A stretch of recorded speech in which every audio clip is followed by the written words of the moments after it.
développement de France soit bien assuré. Merci, madame. La parole est à monsieur Dominique Dorgue. Monsieur le Premier ministre, le premier jour, il est allé voir madame Merkel. Il lui a dit, madame Merkozy, je veux renégocier votre traité. Elle lui a dit, nein. Alors il a dit, au diable les Allemands, ces conservateurs égoïstes, et vous avez ratifié le traité.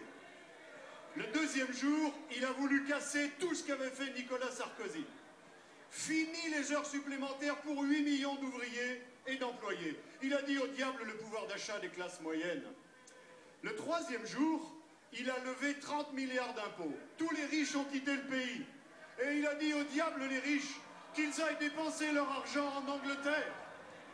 Le quatrième jour, il s'est fait plaisir. Il a levé 7 milliards de dépenses, par exemple en créant 60 000 postes dans l'éducation. Il a dit, je refuse de céder au diktat des 3%. Nous serons à 3,6. On apprend aujourd'hui qu'il est d'ailleurs à 3,9. Il a dit, vive les déficits et vive les marchés financiers. Le cinquième jour, il a récompensé Madame Royal. Il a fait d'elle une banquière parce qu'elle le vaut bien. Et il a dit au diable la République irréprochable. Le sixième jour, il a envoyé la police contre les familles qui tentaient de s'accrocher au peu de repères qu'ils avaient encore. Il a dit au diable les familles, les religions, les conservateurs et les rétrogrades. Vive le progrès! Vive LGBT! Et enfin, le dernier jour, comme le veut la tradition, il s'est reposé. Il est monté sur le mont Corrèze avec Valérie pour contempler son œuvre. Et là, il a vu une France en ruine, des Français sans un sou, sans espérance, sans avenir, sans fraternité. Et il a eu cette phrase historique. Il a dit « Je sais que je tiens le bon cap ». Alors il est revenu à Paris en train comme il l'avait promis.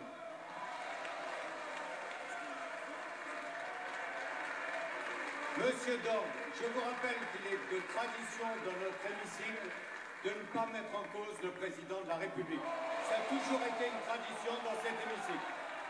La parole est à monsieur Pierre Moscovici. Ça a toujours été une tradition qui a été appliquée notamment par mon prédécesseur.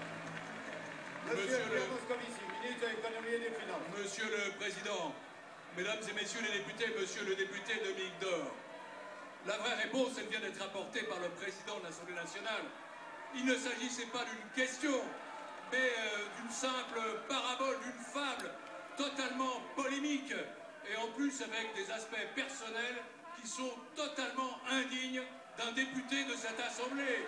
Mais enfin, peut-être êtes-vous comme ça, tout à coup pris par l'enthousiasme d'avoir appris à manifester ce que vous ne saviez pas faire.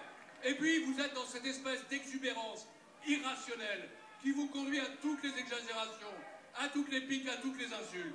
Ce que vous dites en réalité n'a aucune forme de sens, si ce n'est peut-être que ce chemin des 7 jours, c'est celui que vous avez parcouru au cours des 5 années précédentes. Et les Français vous ont en effet mis au repos compte tenu de l'échec retentissant de votre politique sur les déficits, sur le chômage, sur la dette, sur l'emploi, sur l'industrie, sur la compétitivité.